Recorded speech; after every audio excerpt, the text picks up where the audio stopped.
Hello बच्चों, कैसे हो? Let's start this question. अब इसमें देखो क्या है कि इसमें x प्लस साइन एक्स, तो इसमें साइन एक्स को अगर हम लोग हाफ एंगल में चेंज कर दें तो इसको कुछ ऐसे लिख सकते हैं x plus 2 sin x/2 cos x/2 और 1 प्लस cos x को we can write 2 cos² x/2। कुछ इस तरीके से हम लोग लिख सकते हैं। फर्दर अगर हम इसको करें तो आगे आगे इसको सेपरेट कर सकते हैं आगे। तो x को x/2 cos²x/2 ये एक पार्ट हो गया। दूसरे पार्ट में we can write 2 sin x/2 cos x/2 और डिनोमिनेटर में we can write 2 cos² x/2। अब इसमें देखो ध्यान से कि अगर मैं इसको सेपरेट करके लिखता हूँ तो इसमें अगर फर्स्ट वाले को I1 मान लें, मतलब ये I1 है, ये I2 है, और इसको हम लोग गिवन है उसको I मान लो, तो ऐसे I1 प्लस I2 का I हो जाएगा। अब इसमें 2 से 2 कैंसिल आउट होगा और cos x/2 से cos x/2 हो जाएगा।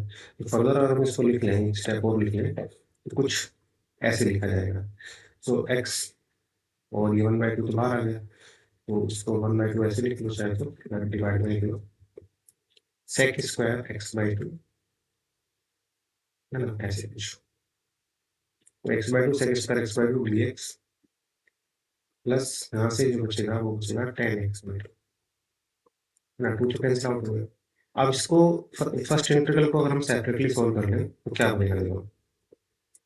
फर्स्ट इंटीग्रल को अगर हम सेपरेटली सॉल्व कर लें कुछ ऐसे, तो ये बाई पार्ट्स लग जाएगा इसमें, है ना। 1/2 को तो बाहर ले लो, बाई पार्ट्स लगाएंगे तो first function as it is, है ना, आइलेट के हिसाब से ले लेंगे इसमें। तो एज पर आइलेट हम लोग ले लेंगे, ए जो एलजेब्रिक है, टी ट्रिग्नोमेट्री है, तो 1/2 x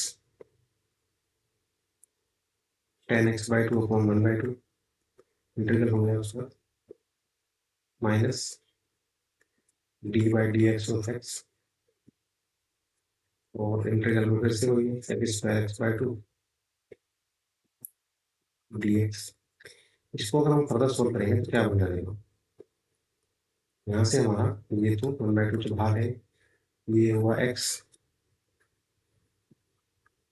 tan x/2 अपॉन 1/2, ये तो आ गया था, minus d/dx of x is 1 हो गया, sec² tan x/2 ये बन जाएगा tan x/2।